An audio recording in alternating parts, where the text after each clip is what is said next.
Parliament ఎన్నికల నేపథ్యంలో పెద్దపల్లి కాంగ్రెస్ అభ్యర్థి గడ్డం వంశీపై సోషల్ మీడియాలో తప్పుడు ప్రచారాలు చేస్తున్నారని జైపూర్ పోలీస్ స్టేషన్లో ఫిర్యాదు చేశారు కాంగ్రెస్ నేతలు. దీనిపై విచారణ చేసిన పోలీసులు గోగుల రవీందర్ రెడ్డి అనే బీఆర్ఎస్ లీడరే సోషల్ మీడియాలో ఫేక్ ప్రచారం చేసినట్లు గుర్తించారు. రవీందర్ రెడ్డిపై కేసు నమోదు చేశారు. సోషల్ మీడియాలో ఎవరైనా అసత్య ప్రచారాలు చేస్తే చర్యలు తప్పవని మంచిర్యాల ఏసీపీ హెచ్చరించారు. పార్లమెంటు ఎన్నికల నేపథ్యంలో పెద్దపల్లి కాంగ్రెస్ అభ్యర్థి గడ్డం వంశీపై సోషల్ మీడియాలో తప్పుడు ప్రచారాలు చేస్తున్నారని జైపూర్ పోలీస్ స్టేషన్లో ఫిర్యాదు చేశారు కాంగ్రెస్ నేతలు. దీనిపై విచారణ చేసిన పోలీసులు గోగుల రవీందర్ రెడ్డి అనే బీఆర్ఎస్ లీడరే సోషల్ మీడియాలో ఫేక్ ప్రచారం చేసినట్లు గుర్తించారు.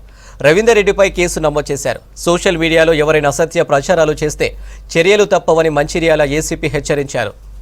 నేను రజనీకాంత్ అండి. నేను గడ్డం వంశీకృష్ణ గారి ఎలక్షన్ ఏజెంట్ని. గత 2-3 రోజులుగా సోషల్ మాధ్యమంలో వీడియోస్ రిలీజ్ అవుతున్నాయండి. గోగుల రవీందర్ రెడ్డి అనే వ్యక్తి మంచిర్యాల చెందిన వాస్తవ్యుడు. అతను విష ప్రచారం చేయడానికి ఈ వీడియోస్ సోషల్ మీడియాలో రిలీజ్ చేసినాడండి.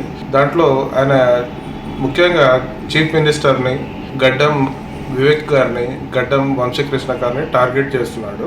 ఇదేంటంటే ఎన్నికల్లో భాగంగా ప్రజల్లో వ్యతిరేకత తీసుకురావడానికి, వీళ్ళ ఇమేజ్ని డ్యామేజ్ చేయడానికి అతను సోషల్ మీడియాలో ఈ వాట్సాప్ గ్రూప్స్లలో ఈ వీడియోస్ క్రియేట్ చేసి సర్క్యులేట్ చేస్తున్నాడు. దీనిపై మేము సిసిఎస్ మరియు జైపూర్ మండలంలోని పోలీస్ స్టేషన్లో కంప్లైంట్ చేయడం జరిగింది. వీటిపై ఎఫ్ఐఆర్ రిజిస్టర్ అయింది. పోలీసు వారు చర్యలు తీసుకున్నారు.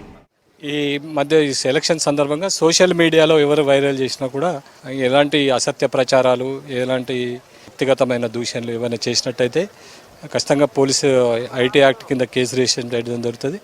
ఎవరైనా అలాంటి చేస్తే చట్టపరమైనటువంటి కఠినమైన చర్యలు తీసుకోవడం జరుగుతుంది. ఎవరు కూడా అసత్య ప్రచారాలు కానీ తర్వాత ఇలాంటి ఇవి కానీ ప్రచారం ఫేక్ న్యూస్ ప్రచారం చేయరాదు.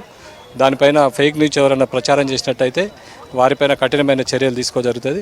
ఈ మధ్య కాలంలో ఇలాంటి వాటిపైన జైపూర్లో కేసు జరిగింది, తర్వాత చెన్నూరులో కూడా కేసు చేయడం జరిగింది.